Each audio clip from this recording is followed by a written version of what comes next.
The last time the Alien Enemies Act was invoked, it was during World War XI. As any child of 6 can tell you. That's Ilhan Omar.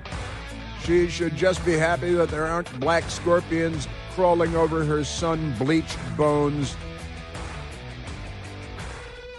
in the wind-blown sands of her hellhole country.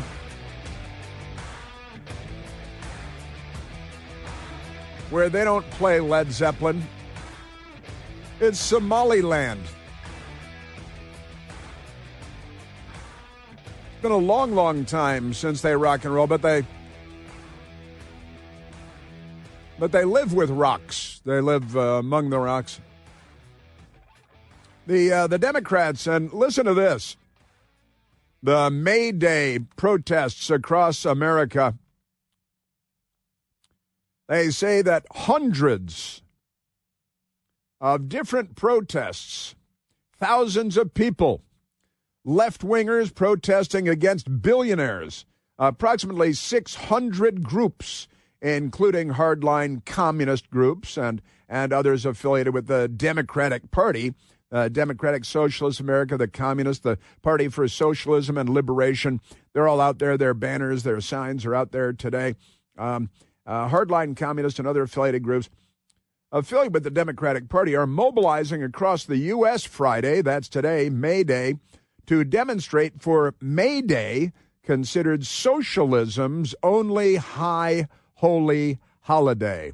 And that's right, approximately 600 groups with $2 billion in active revenue and annual, not just permanent, but annual revenue, $2 billion a year. The commies, it's the old Lenin line, the capitalists will sell you the rope with which to hang them.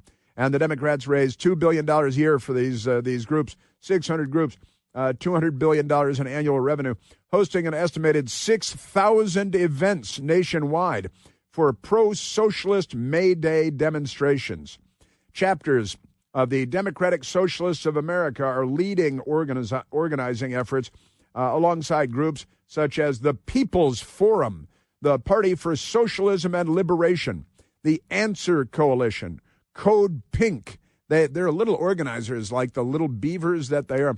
The Activist Network is tied to funding from American-born tech tycoon Neville Roy Singham, who is based in Shanghai, China, and associated with promoting Chinese Communist Party messaging. So the Democrat Party is here doing the bidding of Vladimir Putin. They're in bed with Putin and Xi Jinping, a ricochet rabbit in communist China. Concerns are growing over coordination between pro-communist and pro-socialist groups and traditionally Democratic-aligned organizations, including nonprofits like Indivisible and MoveOn.org. You've all been bought and sold by the Communist Party. And the American Federation of Teachers, there's a communist outfit. At least 13 state and local Democratic Party chapters, including the California Democratic Party, are linked to supporting May Day events. The Communist Party is here, and they want to take away our guns. So then we'll be like Iran, and they will be the Islamic Revolutionary Guard Corps. That's the way the Democrat Party views themselves these days. Thousands of people across the U.S. expected to skip work because communism, skip school, and not do any shopping. Might be a good day to go shopping if the smelly communists are not going to be there. It could be a normal day of shopping if you have to shop for something. Today might be the day. And they want to participate in workers over billionaires. 1% of earners pay over 40% of federal income taxes. Isn't that great? While the top 10% of federal income tax payers, 10% of earners, pay more than 70% of taxes. And they give away, they're taxed about 50 to 53% of their adjusted gross income goes to taxes. Now, keep in mind that because, these numbers are crazy. Top 1% pay 40% of taxes. Top 10% pay 70%, more than 70% of taxes. The bottom 50% of earners, the bottom 50% of earners in the country pay 2 to 3% of federal income taxes. 50%, we'll call them the Democrats, pay 2 to 3% of federal income tax. Top 10% pay more than 70% of federal income tax. Top 1% of earners, we'll call them the billionaires, pay more than 40% of all federal income taxes. And the Democrat Party, the left, is waging race war in the United States and class warfare and gender warfare. And these are the Marxist hallmark issues, race, class, and gender. It's been this way for generations. Amazing stuff. The top 1% of earners pay taxes more than 40%. Highest level since the 1980s. Highest level of taxes paid by the richest people since the Reagan administration. And they're all mental. They want to. They're just. I got to tell you, they're just crazy. These people. You want to go to Hassan Piker? Want to go to Hassan Piker? Let's go to Hassan Piker. Soundbite number 30. Let's go to number 30. He is a jihadi, Democrat, genocidal, Jew hater, Nazi, basically, and, a socialist, Islamist, the whole package going here. Hassan Piker holding an event, and he's got another left-wing guy with him, Chris Robb, who is running for the House of Representatives in Pennsylvania. And Hassan Piker, who is a genocidal anti-Semite, Democrat in good standing, for firebombing Jewish governors' mansions and synagogues, and he's pro-Hamas and anti-Israel, and he's a genocidal racist, and he was having an event with another left-wing Democrat, Chris Robb, running for the House in Pennsylvania, Democratic socialist, but just calls himself a Democrat because, communism, and they all lie about everything all the time. Here is, my best girl shot me this morning. Hassan Piker talking to the crowd of Democrats. He's explaining the Democrat Party does not love you. They don't love you. They don't care about you. Is Hassan Piker attacking his own party, the Democrat Party? Because this is like, when people say the Nazi Party, the Socialist Workers' Party, oh, yeah? Well, he was killing the communists in Germany. Yeah, the Socialist Workers' Party was killing the Communist Party. And if the Communist Party had won, the Communist Party would have killed the Socialist Workers' Party. I'm not sure if you guys are familiar with this left-wing thing in the 20th century here on planet Earth. Clearly they are not. Hassan Piker telling the crowd and attacking Democrats. And listen to how much they hate other Democrats. They're all mental. The Democrats, some of them also love the very same things. They don't love you. They don't care about you. They don't care about your interests. And that's precisely the reason why letting your voice be heard in the primary system is almost as important, if not more important, because the Democratic Party's primary is what determines the trajectory of the Democratic Party. If you're angry because there's people like Joe Manchin, Kyrsten Sinema, people like John Fetterman. Don't say the F word. Don't say the F word. It's Fetterman. Fetterman is his life is in danger. The Democrats may shoot him, and he's tall enough. He should be easy for them to shoot. Yeah, Joe Manchin and Kyrsten Sinema. Isn't she the bisexual Democrat senator? And now they're homophobes and they're racists. And what is going on here? And that the Democrats don't care about you. The Democrats don't love you. But the important part is the primaries, because we're all in all these Democrat districts that are locked up, and nobody's going to win except the Democrat. So you need to go out during the primaries and vote for the most radical, communist, jihadi, anti-Semite, armband-wearing fascist who wants to steal everything from everyone and kill everybody. And, and we condemn Joe Manchin, Democrat, West Virginia, Kyrsten Sinema, Democrat, bisexual land. Isn't she from bisexual land? That's her estate. And they're attacking her. And then Fetterman, and they boo and jeer. It's time for Fetterman to change parties. It's time for him to leave the Democrat Party. Right now, in the middle of his term as senator, the Democrats will firebomb his house and kill his dog. Then there is a socialist there. He calls himself a Democratic socialist. He's a liar. He's a leftist. Chris Robb, and he's running as a Democrat for the U.S. Senate he's running for the House in Pennsylvania, but he's a left-wing loon, and he's here with Hassan Piker, who's waging jihad against civilization. And I want you to understand, I identify as a Democratic Socialist, but I'm running as a Democrat because the system creates this narrowness. But there's a bunch of Democrats running, and we are not all the same. We are very different. We may share this label in this moment, in this system, but we are very different. So if you choose to register as a Democrat, you are not pledging allegiance to that party. You're just going to monkey wrench the system and vote for the most radical left-wing terrorist that is available to you in the primaries, so that come election day or election month or election year, because the Democrats have corrupted the hell out of election day because they're criminals and they're stealing power and stealing elections. And they know that Mao was right, that all political power comes from the barrel of a gun. And they're instructing a crowd of glassy-eyed zombies who are probably passing out from fentanyl, and said, yeah, and here I identify. What do you say? I identify as a Democratic Socialist, but is that like a transgender thing of some kind? I identify as a transgender Democratic Socialist, but I'm running as a Democrat. I identify as a Democratic Socialist, but I'm running as a Democrat because the system creates this narrowness. The system creates this very clearly stated. What an articulate man.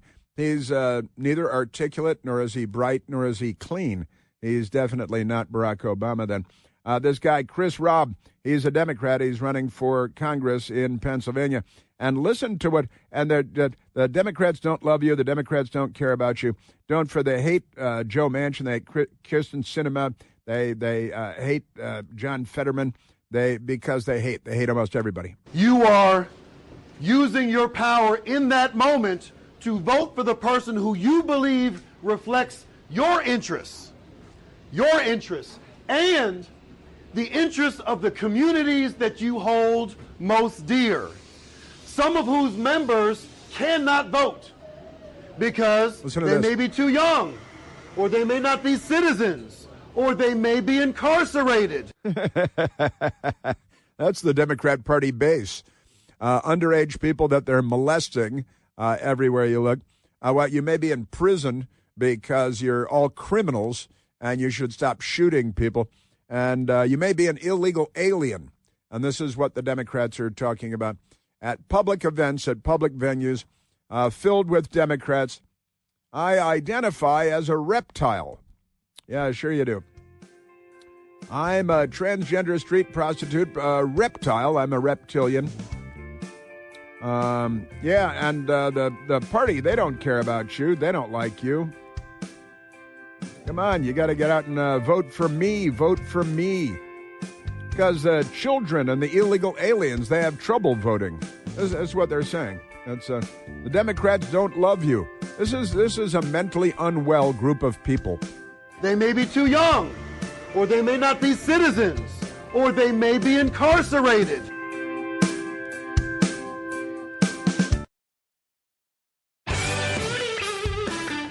Let's go back to the phones. We've got more wackiness to get to, but let's go to the American people who are normal. Let's go to Edward, calling from Watoma, Wisconsin. Edward, you're on the Chris Plant Show. Thanks so much, Chris. I was introduced to you by your former Newsmax show, and I learned to really appreciate your intelligence and your humor, and I started listening to your radio program as a result. Oh, no kidding. How about that? Thank you. That's fun to hear. Yeah. Yes, and basically, I want to go over, try not to make it too boring, but a Econ 101 basic lesson here, and that is, I'm a retired public school administrator, and I'm very troubled at much of what's going on right now. The kids aren't learning, and yet they're taking them out of school. I come from a family of teachers as well, but I think I'm optimistic about the midterms, and here's why. We've got a very potent couple of issues. Number one, illegal immigration and communism. We need to get messages out that billionaires are not the enemy.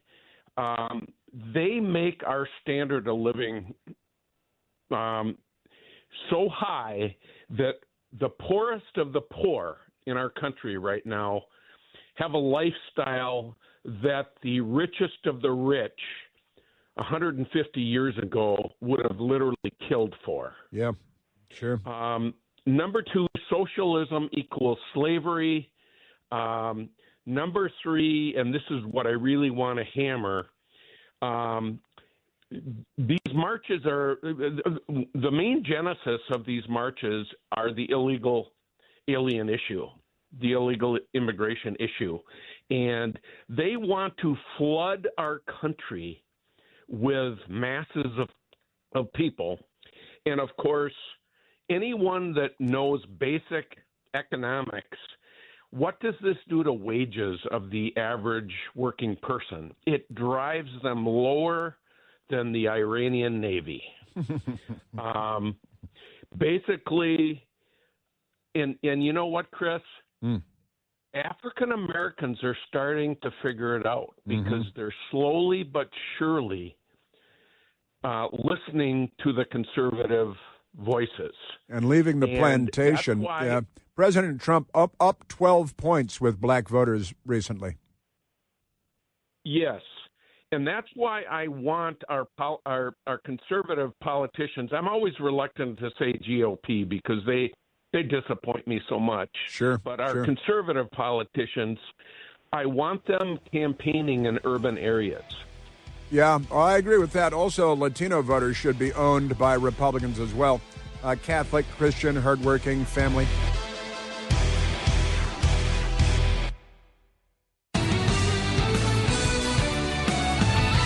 The violent rabble of the Democrat Party.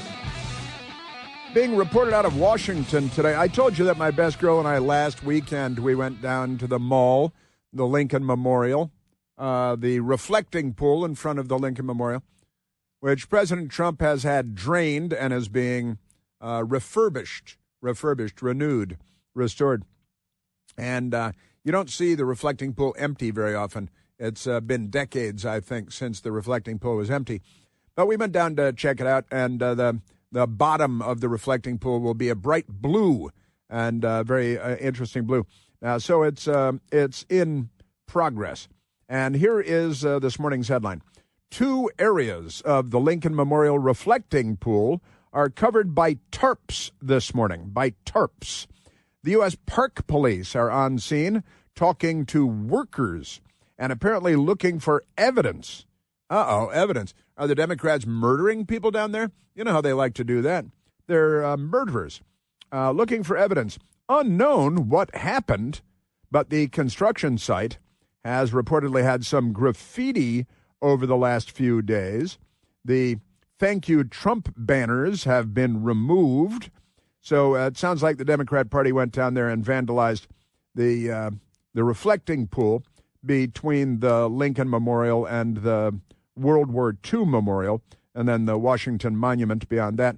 But it sounds like the Democrat Party went down there and attacked and vandalized the reflecting pool on the mall in Washington because they're violent criminal rabble. I think that's the bottom line, isn't it? Also out of Oklahoma, the great state of Oklahoma, there was a Republican running for a state Senate seat there, and he's been found dead. He apparently disappeared for about a week, I think. The Republican candidate, Barry Christian, found dead after disappearance. And it's a curious story. One day after being reported missing, Oklahoma Senate District 38 candidate Barry Christian was found dead in his pickup truck on Thursday. He was 54 years old. According to a press release from his family, Mr. Christian was found dead inside his Dodge Ram pickup truck. Got a little plug in there for the Dodge Ram pickup truck in the Sandy Sanders Wildlife Management area south of Eric, a town of roughly 1,000 residents located about 20 minutes from Sayre, Oklahoma. Christian's town residents. Now, Oklahoma State Bureau of Investigation crime scene technicians were on site on Thursday afternoon. The OSBI spokesman, Hunter McKee, said, but a cause of death was yet to be determined. Kind of a peculiar circumstance. The pickup truck looks like it drove down into a ravine and crashed, but not so much that it would be a fatal accident, just enough to trap your pickup truck. But the Republican candidate found dead after disappearing. What happened? Nobody knows. We'll wait and see. Maybe he had a heart attack and while he was driving and crashed his truck, or maybe the Democrats were involved, as they so often are, aren't they? They're very often involved in these things. Now, this story matters. I mentioned it earlier. The Wall Street Journal today. The headline is, "Elite leftist influencers think political violence is cool now." That's the headline in the Wall Street Journal. The left-wing influence, they have influence over other Democrats, and they think violence is cool now. So the Wall Street Journal has the story, and it's written by James B. Miggs. James B. Miggs, M-E-I-G-S, says, "I attended a performance last year by singer-songwriter who writes sophisticated folk pop tunes," he begins. "I'm not going to mention her name. Yeah, that'd be a real giveaway. You can look it up." I can't look it up because you haven't given any clues. To a tango beat, she sang a jazzy little number about how young Luigi Mangione pulled a hit and ran. See, that's good. She sang a fun song about Luigi Mangione murdering somebody. "With a ghost of a gun," she sang. The song that romanticized the assassin standing over a victim who's just been shot in the back on the sidewalk of New York and then firing the kill shot. So clever, he writes. "Some people clapped and laughed. A few others, including me, walked out," he says. Earlier this month, Saturday Night Live. He's, you could spend a year doing this. Saturday Night Live Weekend Update host Michael Che did a bit about President Trump attending the musical Chicago at the Kennedy Center. "I think it's cool that the president is going to the theater," said Che on Saturday Night Live. "I mean, what's the worst thing that could happen?" President Trump attended the opening night of Chicago at the Kennedy Center, and I think that's cool that the president is going to the theater. I mean, what's the worst that could happen?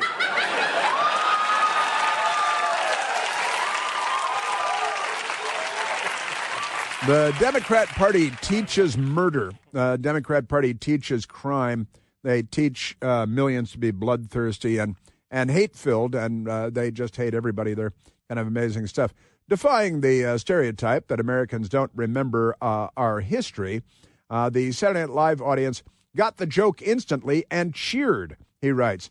And last week, a New York Times opinion podcast featured a trendy writer, Gia Tolentino, and we played this too. And the lefty it boy, Hassan Piker, in a lighthearted, cold-blooded conversation about crime and the activity they generally favor, of course. And as long as it has it's political violence. Mr. Mangione, Luigi Mangione, who killed the CEO in New York, the alleged murderer of United Healthcare CEO Brian Thompson, came up here too. It was just a release valve for anger. That's what they're saying. Murdering the CEO in New York, a man in New York murdering him. It was a release valve for anger, and they're all very angry, by the way. Or is it actually effective political action? The podcast host wanted to know. Ms. Tolentino expressed frustration that more Democrats haven't exploited the killing to push toward universal health care, because he's a healthcare CEO. So the podcaster, we're murdering CEOs. Shouldn't we be pushing for communist health care like they have in Cuba? Because that's the Democrat Party today. She also admitted to shoplifting lemons from Whole Foods and, an action the host called micro-looting. We did play this. The Wall Street Journal must have been listening to our radio show when we talked about all these things. It's a sign of our times that the lemon lifting discussion prompted more online debate than the group's offhand tolerance of murder. And they were all supporting the theft, too, and the crime. You get the picture. All the cool kids think killing people is okay now, or at least understandable, as long as the killer has, like, a really good reason. And this, the Wall Street Journal writing today. A few of the people that talk this way want to pull the trigger themselves, thank God, but it gives them a kind of edgy thrill to talk about how violence in the servants of a good cause might be necessary, ennobling even. Isn't that amazing? So the Democrat Party, they're pro-murder, they're pro-crime, and they rationalize it all and they justify it all. Some years ago, the writer Rob Henderson coined the term luxury belief to describe fashionable opinions held by people who are insulated from the consequences of their views. For example, professors in safe college towns who advocate defunding the police.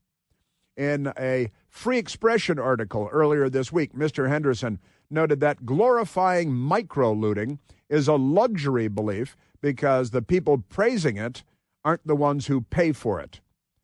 Well, that's generous, and he's talking about the Democrats firebombing people and firebombing Jewish targets and firebombing Pennsylvania Democrat Governor Josh Shapiro, who's Jewish, and they firebombed him with Molotov cocktails. And honestly, the Charlie Kirk assassination, the attempts on President Trump's life again and again. And the Democrats applaud all of this violence. The foiled attack on President Trump at the White House Correspondents Association dinner was the third attempt on Mr. Trump's life in less than 2 years. In 2025, assassination of conservative activist Charlie Kirk was tragically successful, as was the hit on 2 Israeli embassy staffers on a street in Washington, D.C. last year. Yeah, they were Jews. The Democrats are murdering the Jews. They're genocidal fascists. We've seen hundreds of attacks on Jewish-owned businesses and synagogues, and anti-Israel extremists firebombed the residence of Pennsylvania Governor Josh Shapiro. He leaves out who is Jewish. The list goes on, and the pace of these attacks seems to be accelerating. The wave of violence didn't come out of nowhere. It trickled down from our elite culture. We used to have a stereotype that political violence typically emerges from an uneducated mob. Today, the opposite is true. It's an educated mob. Some of today's most bloodthirsty rhetoric can be heard on college campuses, right? College campuses, or from influencers embraced by political elites. Kill those beep. I got to beep it because it begins with mother, but I have to beep the rest of it. Hassan Piker once said, got to kill those mother beepers. And speaking of landlords, he's talking about landlords. This is communism and jihad, and the Democrat Party is 100% in with this, from Barack Hussein Obama down, honestly. Let the street soak in their beeping red capitalist blood. Hassan Piker, the capitalist, but he's a communist. He's a bloodthirsty ghoul. He's a murderer. And the Democrats doing everything they can to promote him. They're going to run him for office. And a New York Times column originally headlined, Hassan Piker is not the enemy. I brought that one to you also. Liberal centrist Ezra Klein argued that Democrats should not write firebrands like Mr. Piker out of acceptable political discourse. The celebration of violence isn't some depravity found in America's political swamps. It's a viewpoint widely tolerated, even encouraged, among denizens of our cultural high ground. These are Democrats he's talking about. Yes, the right has its share of scary extremists, too. Name one. But their ideas get far less prominence. That's because they're shot down and nobody accepts them in our mainstream culture. But the mainstream culture owned by the left tolerates murder and assassination and terrorism because they're terrorists. They've given us every terrorist group in the history of the country, including the KKK and the SDS and the Weather Underground and the Symbionese Liberation Army and all the rest. Unlike some leftist icons, they're not teaching at Ivy League universities. These name, and he doesn't name any right-wing group or individual, of course. Once I would have argued that education is the best antidote to violent extremism. People need to learn tolerance for other viewpoints and the value of fair-minded debate. Again, the opposite appears to be true today. A recent survey, the Skeptic Research Center, found that people with advanced academic degrees were about twice as likely to support political violence than those with less formal education. And the people committing violence aren't anonymous. They're not anonymous losers either. Both Luigi Mangione and Cole Allen, the latest would-be presidential assassin, were graduates of elite universities and master's degrees as well. To get out of this spiral of violence, our country will need to reset its moral compass. The Democrat Party would firebomb our moral compass. I'm not hopeful that such reform will come from the top down. It may have to come from the bottom up. From Michael Miggs, free expression columnist at the Wall Street Journal, James B. Miggs. And, the Democrat Party is violent. I think the short version of that is, look how violent the Democrat Party is. Man, oh, man. Let's grab a quick phone call, Michael. Let's go to Mark calling from South Carolina. Mark, you're on the Chris Plant Show. Hey, Chris, I talked to you last year. I'm the blind man that owns all the guns. I got a couple of new ones since I talked to you, a 357 Colt and a 44 mag like Smith, like Dirty Harry totes. And what I was thinking was today's a good day for us good guys to buy guns, and maybe we shoot them at 4:20 this afternoon. At 4:20. Why at 4:20? Why at 4:20, Mark? Oh, Mike, did your phone just drop out on us? I think your phone might have just dropped out on us. Oh, no. Oh, now you're back. Now you're back. I'm sorry. At 4:20, when all the idiots were getting high, we should go shoot our guns, man. 4:20, it's true. Hey, Chris, you can watch me shoot guns. The Blind Man Live on YouTube. I shoot them, and I'm a gun-toting Trump supporter, and I love it. I love your show, and I love listening to you, buddy. Well, you are great, and I love those stories. I just want to be clear. I want our listeners to be clear on what's happening here. Mike calling in from South Carolina. You're a blind man. You're sightless. Yes, Mark. Yes, and you're Mark in the dark. And you're. I apologize. And you were a happy gun owner. A happy gun owner. Yes, sir. I keep getting more and more, but I always buy them from people because I don't want the government to know I got them. So shh, don't tell them. I don't want to have to do the NICS background check for all that stuff. No, sir. I've never done that. Never done it. So you buy them for friends, and you got a bunch of guns, and you just bought a new 44 mag, and you want to go out shooting at 4:20 this afternoon to make fun of the pot-smoking Democrats who are doing that. Yes, they're not sir. working. They're not paying their taxes. They're just getting high at 4:20 in the afternoon. And I got to say this. I love this, Mark. And you've got a collection of guns. You shoot. You're blind. And let me ask you this. So if someone is attacking you in your home, you're able to defend yourself with a firearm because your acoustic sensors are finely tuned, and Yes, sir. you know your home, and you know where the footsteps are, and you can defend yourself. Three big dogs don't get them. My 12-gauge Mossberg with 3-inch magnums. I just have to shoot high for the head because I don't want to kill one of my dogs that's protecting my property. Gotta avoid hitting your dogs. You don't want that. That'd be very disappointing. But I love this story. You can see me do it, man, on The Blind Man Live on YouTube. You can watch me shoot, buddy. The Blind Man. Man Live. L-I-V-E, The Blind Man Live on YouTube. All right. I love Trump. I love guns, and I love listening to you, my man. I love hearing how stupid Democrats are with my first cup of coffee. My day's always better after that. That is really great to hear. That is so much fun. I'm gonna be thinking about you at 4:20 this afternoon. Also, I'll tell you that much. And The Blind Man Live. The Blind Man Live on YouTube. You check me out. All right, I'm going to do that. I'm definitely going to do that. That is great stuff. I'm saluting you, Mark. That is so great. The blind man that owns firearms, he'll defend his home. The Democrats want to defund the play. They want to disarm everybody, and they would definitely want to disarm Mark. I know that because they're not on our side. They're not on the side of civilization. Mark will defend himself at home with his firearms. Got his Mossberg 12-gauge pump. That's a good one. Aim high, though. You don't want to hit your dogs. That's good stuff. Buy a shotgun. Buy a shotgun.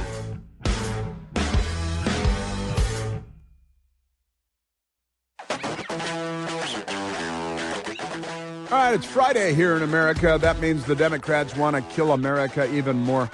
In California, they're having a gubernatorial race, and they have candidates that are mentally impaired. They had an event called the Black Ecosystem Gubernatorial Forum, where they had a moderator asking Democrats questions like, hey, how are you going to close down all the prisons? I'm an abolitionist, and I don't just believe in ICE abolition. I believe in the eventual abolition of the police. And the prisons. You got to shut down all the prisons, too. Yes, I believe deeply in restorative justice programs, and I believe that the only way that we can end prisons, yes, I will close prisons, but yes, you close prisons, shut down all the police. California should be sawed off of the continent.